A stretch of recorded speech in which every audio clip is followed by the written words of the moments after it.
नमस्कार दोस्तों, आज का टॉपिक होगा कंप्यूटर हार्डवेयर। बीच में ये डिमांड आया था दोस्तों कि सर कंप्यूटर की बेसिक जानकारियों पर वीडियो लाइए, तो उसी क्रम में आज का वीडियो आ रहा है कंप्यूटर हार्डवेयर पे। और हम ये जानने का प्रयास करेंगे कि कंप्यूटर हार्डवेयर होता क्या है और कैसे इसको कैटेगराइज करेंगे। तो चलिए दोस्तों, बिना समय गवाए हुए स्टार्ट करते हैं। जैसा कि हम सभी लोग जानते हैं कि कंप्यूटर के जो मेन कंपोनेंट होते हैं मेनली वो दो होते हैं, हार्डवेयर और सॉफ्टवेयर। हार्डवेयर और सॉफ्टवेयर ये दो ही चीज होते हैं। जब हम हार्डवेयर की बात करते हैं दोस्तों, तो कंप्यूटर का वैसा फिजिकल पार्ट्स, याद रखिएगा, वैसा फिजिकल पार्ट्स जिसको हम देख सकते हैं, छू सकते हैं, वो कहलाएगा हार्डवेयर। जस्ट एग्जांपल, हमारा कीबोर्ड है, माउस है, मॉनिटर है, सीपीयू है, प्रिंटर है, यानी कंप्यूटर के वो सारे के सारे पार्ट्स जिसे हम देख सकते हैं, छू सकते हैं, वो कहलाएगा हार्डवेयर, कठोर। कंप्यूटर हार्डवेयर को हम मेनली तीन कैटेगरी में बांट सकते हैं दोस्तों। पहला कैटेगरी होगा इनपुट हार्डवेयर। वैसा कोई भी हार्डवेयर जिसके द्वारा हम कंप्यूटर को डेटा देते हैं वो कहलाएगा इनपुट हार्डवेयर, या ऐसा कहें कि जिसके द्वारा कंप्यूटर डेटा प्राप्त करता हो वो कहलाता है इनपुट हार्डवेयर। कि दो हमारा मुख्य है, कीबोर्ड और माउस, ये दोनों के दोनों हमारे लिए इनपुट डिवाइस है।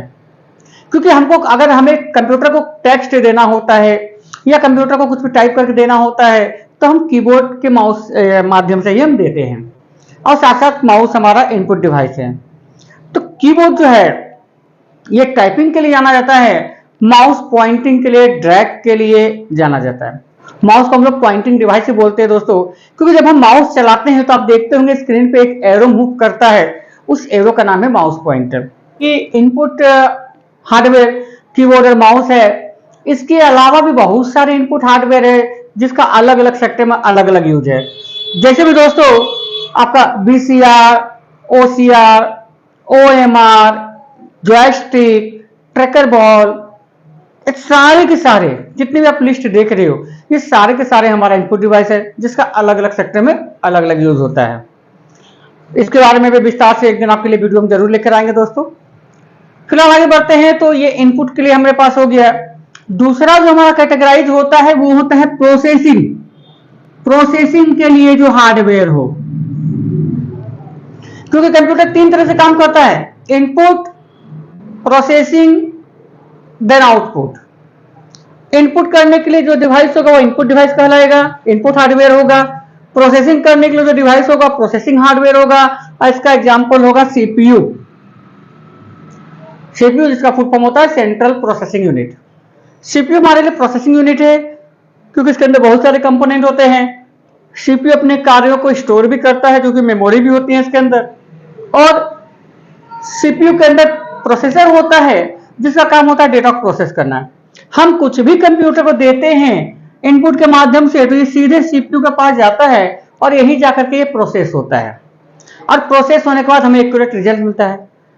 तो अगर प्रोसेसिंग हार्डवेयर का नाम लेते हैं तो यहाँ पे सीपीयू निकल कर आता है नाम, और सीपीयू में बहुत सारे कंपोनेंट होते हैं। याद रखिएगा दोस्तों कि सीपीयू असेंबल होता है, सारे अलग अलग पार्ट्स हमारा होते हैं। चलिए सीपीयू में क्या क्या पार्ट्स होते हैं उनके बारे में एक छोटा सा हम परिचय आपको दे दें। सीपीयू के अंदर सबसे पहले याद रखिएगा एक कैबिनेट होगा जिसे हम लोग सीपीयू बोलते हैं। एक कैबिनेट होता है, कैबिनेट के अंदर सब में SMPS लगा होगा जिसका फुल फॉर्म होता है स्विच मोड पावर सप्लाई। इसका काम ही होता है पावर को कन्वर्ट करना और पावर को सप्लाई करना। उसके बाद सीपीयू के अंदर एक मेन सर्किट बोर्ड होता है, उस बोर्ड का नाम होगा मदरबोर्ड। मदरबोर्ड होगा, इस मदरबोर्ड के ऊपर प्रोसेसर लगे होंगे। प्रोसेसर जिसका काम होता है डेटा प्रोसेस करना, ये कई सारे वर्जन में है दोस्तों। प्रोसेसर डिपेंड करेगा कि आपकी रिक्वायरमेंट कैसी है, आपका वर्क कैसा है, उसके अनुसार प्रोसेसर होता है। प्रोसेसर के साथ प्रोसेसर फैन होना चाहिए, प्रोसेसर को ऊपरी सतह पे लगा हो। मदरबोर्ड पे रैम लगा होगा। उसके बाद कंप्यूटर के अंदर यानी सीपीयू के अंदर हार्ड डिस्क होगा। हार्ड डिस्क का काम होता है डेटा को परमानेंटली सेव करना, स्टोर करना, और अभी लेटेस्ट चल रहा है SSD। या तो हार्ड डिस्क या एसएसडी। तो ये सारे कंपोनेंट्स होकर के एक सीपीयू तैयार होता है और ये सारे का यूज अलग अलग है। आगे धीरे धीरे दोस्तों हर एक पार्ट्स पे अलग अलग वीडियो आएगा भी और बहुत सारा वीडियो मौजूद भी है। आप हमारे चैनल के प्लेलिस्ट में जाकर इन सारे का डिटेल्स आप देख सकते हो।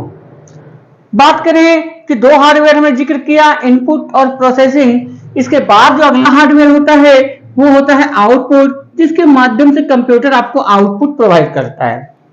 हम दिए कोई भी डेटा तो वो इनपुट के माध्यम से और कंप्यूटर देगा कोई भी रिजल्ट तो वो आउटपुट के माध्यम से। तो बीच में कंप्यूटर का जो सीपीयू होता है ये प्रोसेसिंग यूनिट होता है और ये जरिया होता है इनपुट को प्रोसेस करके आउटपुट देने तक। अब आउटपुट का अगर हम बात करें तो आउटपुट दो प्रकार से आते हैं, एक सॉफ्ट कॉपी और दूसरा हार्ड कॉपी। दो तरह से आउटपुट हमें मिलेगा, सॉफ्ट कॉपी के रूप में और हार्ड कॉपी के रूप में। याद रखिए दोस्तों, वैसा कोई भी इंफॉर्मेशन जो हमें मॉनिटर स्क्रीन पे दिखाई दे वो कहलाएगा सॉफ्ट कॉपी। वैसे कोई भी इंफॉर्मेशन जिसे हम पेज पे प्रिंट ले लें परमानेंट उपयोग के लिए वो कहलाएगा हमारा हार्ड कॉपी। तो हार्ड कॉपी वैसा इंफॉर्मेशन होगा जो पेज पे प्रिंट होके आ जाए, सॉफ्ट कॉपी वैसा इंफॉर्मेशन होगा जो मॉनिटर स्क्रीन पे दिखाई दे। लेकिन इसमें खासियत यह है दोस्तों कि जो मॉनिटर स्क्रीन पे हमें दिखाई दे रहा है तो वहां पे हम अपनी गलतियों को सुधार भी सकते हैं। कहने मतलब यह है कि अगर आपने कुछ गलत टाइप कर दिया है और मॉनिटर पर आपको दिखाई दे रहा है तो उस गलतियों को आप ठीक कर सकते हो। यह बेनिफिट है सॉफ्ट कॉपी में। लेकिन हार्ड कॉपी जब आप पेज पे प्रिंट ले लेते हो और तब कुछ गलतियां नजर आ जाती है तो वहां पे सुधार संभव नहीं है। तो सॉफ्ट कॉपी के रूप में हमारा मॉनिटर है, हार्ड कॉपी के रूप में हमारा प्रिंटर हो सकता है, प्लॉटर हो सकता है, या बहुत सारे ऐसे डिवाइस है जो हमारा हार्ड कॉपी के रूप में है। तो ये हमारा आज का क्लास था दोस्तों। इनपुट, प्रोसेसिंग और आउटपुट को मैंने समझाने का प्रयास किया क्योंकि ये बेसिक कंपोनेंट है हार्डवेयर। आज शायद आपको हार्डवेयर समझ में आए। दोस्तों ये वीडियो कैसा लगा कमेंट करके जरूर बताना, क्योंकि आपका कमेंट हमारे लिए बहुत ही लाभकारी होता है, हमें मोटिवेट करता है और भी वीडियो बनाने के लिए। आपको जिस तरह की वीडियो की रिक्वायरमेंट होगी आप चैनल पे कमेंट करके बता सकते हैं। जो दोस्त पहली बार चैनल पे आ रहे हैं अनुरोध होगा कि चैनल को सब्सक्राइब करें, वीडियो को ज्यादा से ज्यादा शेयर करें कि ताकि ये जानकारियां सारे लोगों तक पहुंच पाए। चलिए मिलते हैं दोस्तों अगले क्लास में, तब तक के लिए धन्यवाद।